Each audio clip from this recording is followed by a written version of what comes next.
James from the Irish Physios, and this is John, and today we're going to talk you through sesamoiditis.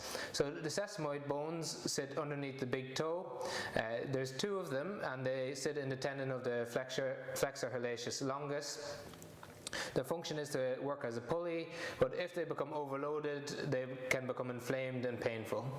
The causes of sesamoiditis are where there is an acute overload around the area. So that may be that you start to increase your step rate and then you start to feel some pain around that toe, or else you start to increase your running and exact same thing, start to get some irritation around the toe joint that starts to lead to inflammation around the sesamoid bones.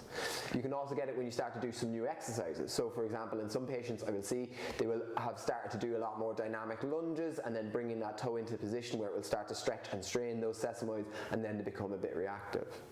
You can also have symptoms because of a biomechanical issue. So that may be where you have a slightly overpronated foot and that area starts to develop a lot more pressure points through the area, and it can also be due to your footwear. So again, narrow tight footwear can often lead to some irritation of that medial sesamoid.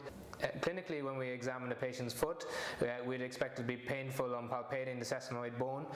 More often it's the medial sesamoid that gives problems rather than the lateral one, so towards the inside.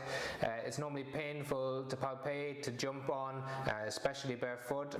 To diagnose sesamoiditis using a scan, we would normally refer for an MRI. That can detect swelling and inflammation around the bone. It can also help rule out other conditions such as a fracture to the sesamoid bone or inflammation of the big toe joint itself.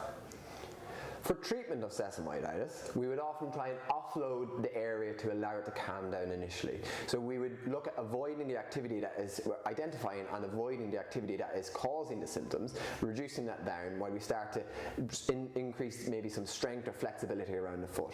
So we may start off with some exercises to improve flexibility, so that would be like some soleus stretches, some gastrocnemius stretches for the base of the foot, which we'll link in the video below.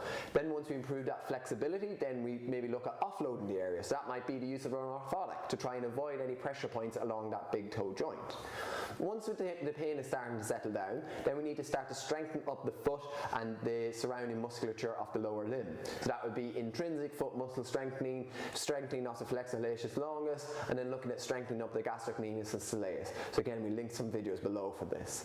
Once that starts to improve your symptoms, then we start to look at maybe some higher load activity. So if you started to want to return back into running, we'd start to look at some plyometric exercises before starting a return to run plan. In some really acute symptoms, we would totally offload the joint by putting someone into a moon boot for a period of time, and that will really help settle that symptoms down. We'd also sometimes send patients for corticosteroid injections, which again in around the joint can really settle off that inflammation, but then this is always combined with some physiotherapy to improve flexibility and improve strength around that foot and big toe.